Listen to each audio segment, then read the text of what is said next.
Barreiras para o desenvolvimento espiritual. Como seres humanos, todos nós queremos ou precisamos de algo, e é o desejo por esse algo que bloqueia nosso desenvolvimento espiritual. É o desejo ou necessidade de algo separado de Deus que cria em nós um sentimento de separação dele, ou nos leva a acreditar que poderíamos estar satisfeitos com algo diferente da presença e do poder de Deus. O próprio desejo de algo bom, algo tão bom quanto útil, é uma barreira para o desenvolvimento espiritual, pois não temos o direito de querer nada, nem mesmo de querer fazer o bem. Temos apenas um direito: querer conhecer Deus.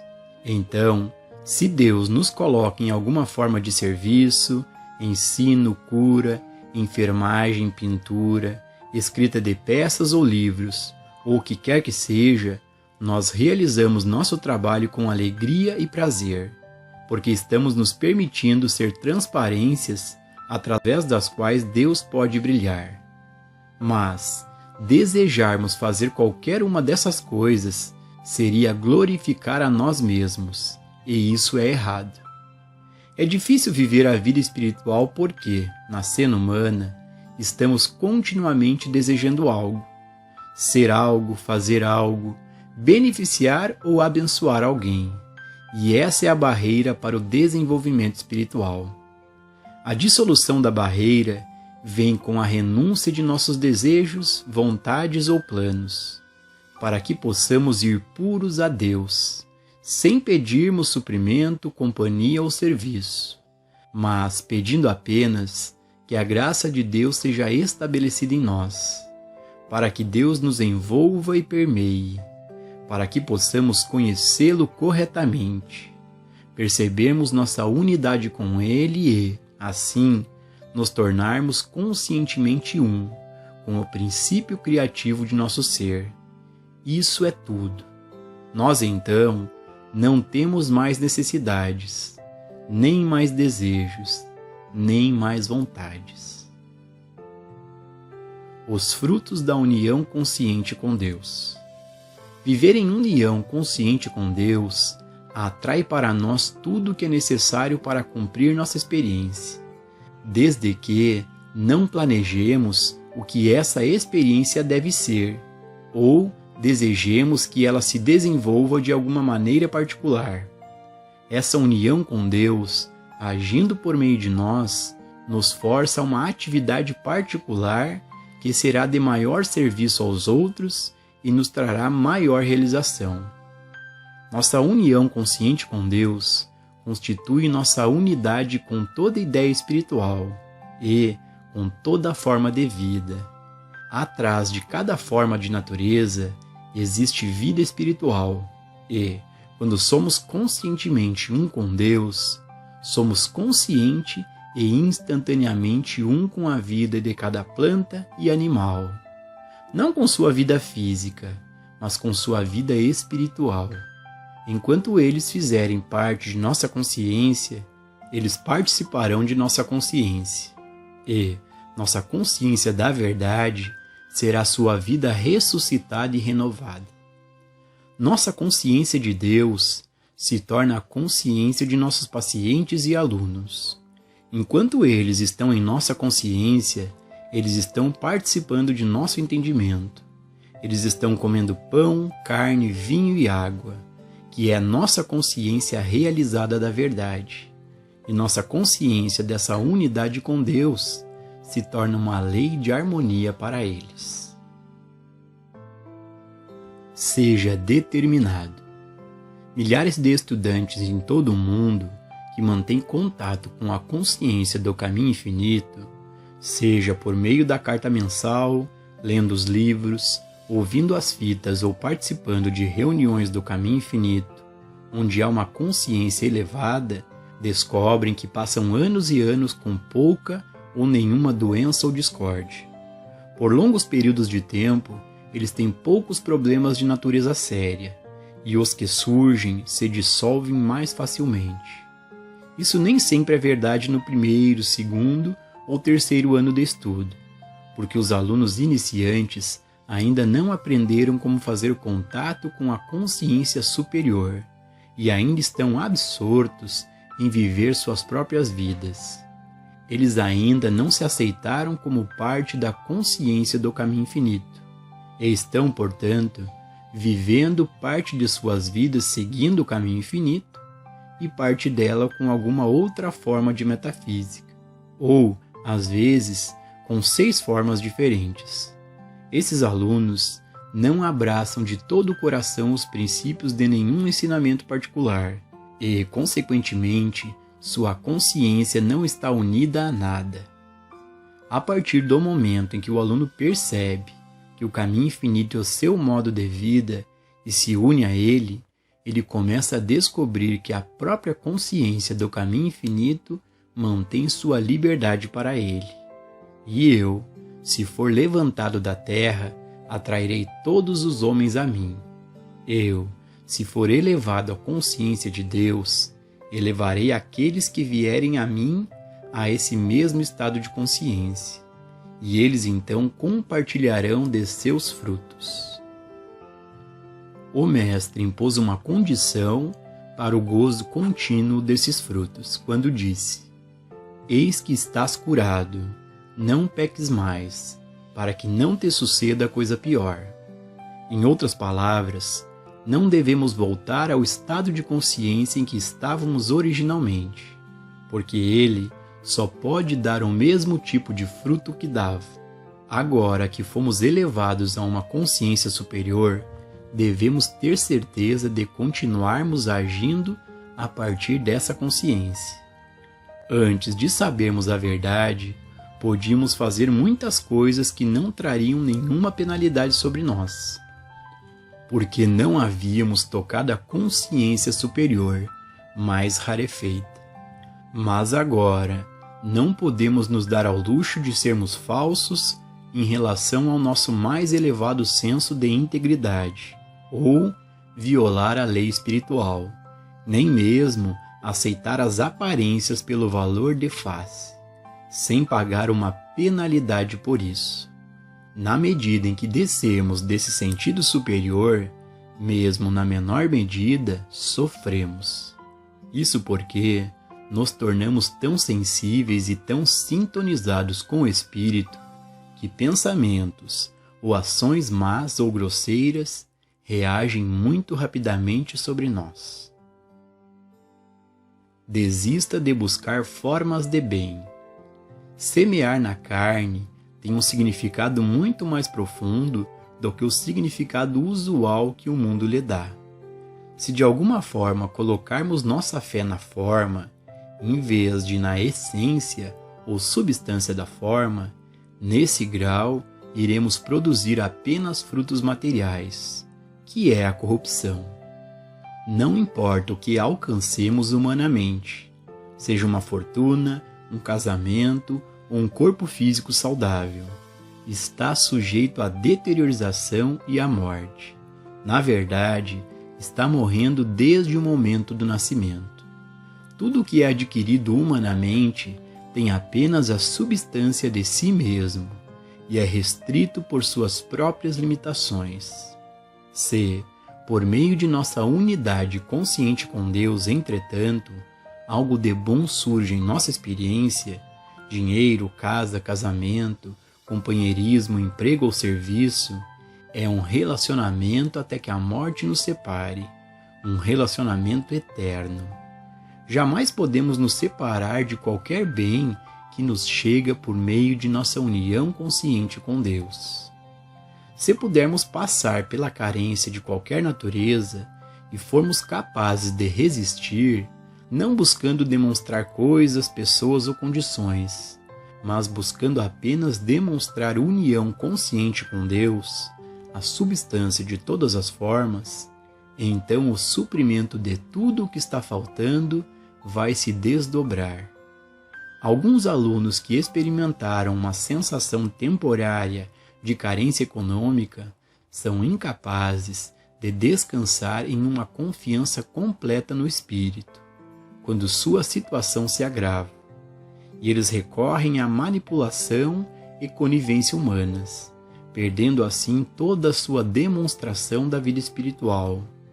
Outros alunos, os quais a abundância econômica chega logo após terem entrado no caminho espiritual, ficam tão fascinados com o dinheiro que se acumula ou com as coisas que o dinheiro pode comprar, que também perdem sua demonstração. Não é o dinheiro que faz ou perde a manifestação, nem é a falta de dinheiro. Nada na forma externa é o fator determinante.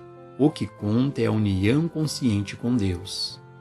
Muitas pessoas tiveram que chegar às portas da morte antes de encontrar Deus, e não poderiam encontrar Deus até chegar a este ponto, porque elas estavam tentando encontrar saúde, e enquanto a pessoa estiver tentando encontrar saúde, ela não encontrará Deus. Ele deve desistir da busca por formas e perceber que a saúde não é tão importante, e que, se ele tivesse toda a saúde que existe no mundo hoje, ela poderia se transformar em doença amanhã. Na verdade, que diferença faz o quão saudáveis, jovens e bonitos sejamos, se a passagem do tempo inevitavelmente muda isso, de modo que a imagem venha a ser completamente invertida? Qual é o sentido, então, em ter orgulho da juventude, saúde ou da riqueza?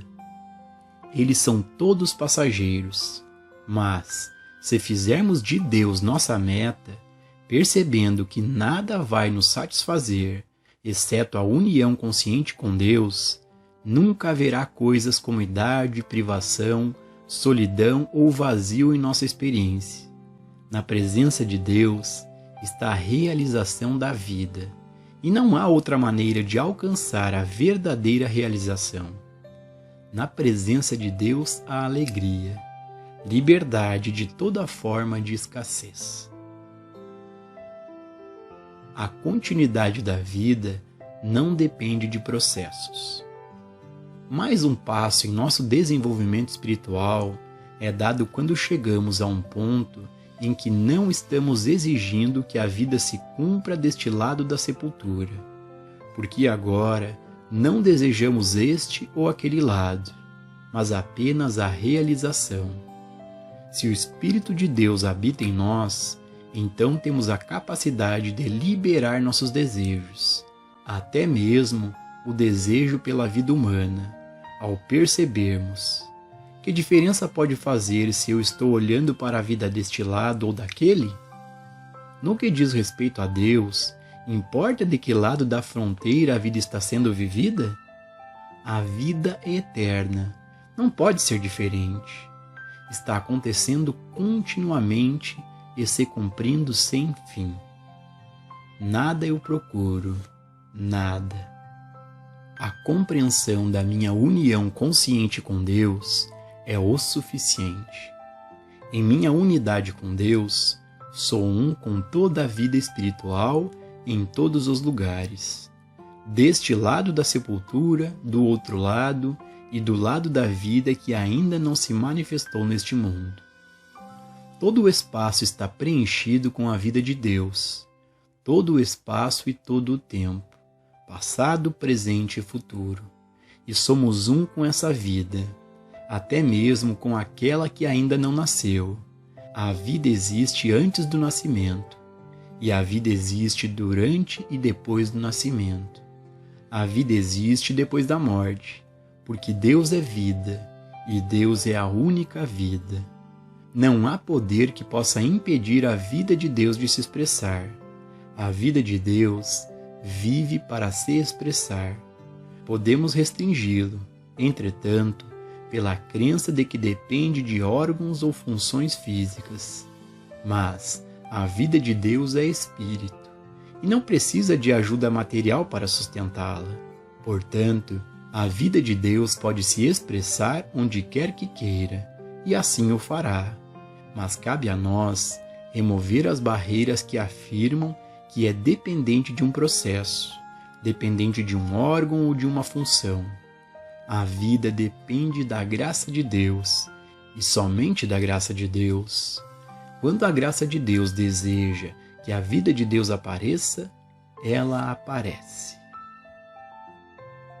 A união consciente com Deus traz realização. Ser conscientemente um com Deus é ser conscientemente um com a vida espiritual de todos os seres e todas as formas.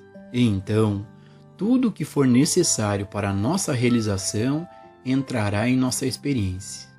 Se forem pacientes para serem curados ou alunos para serem ensinados, eles nos encontrarão.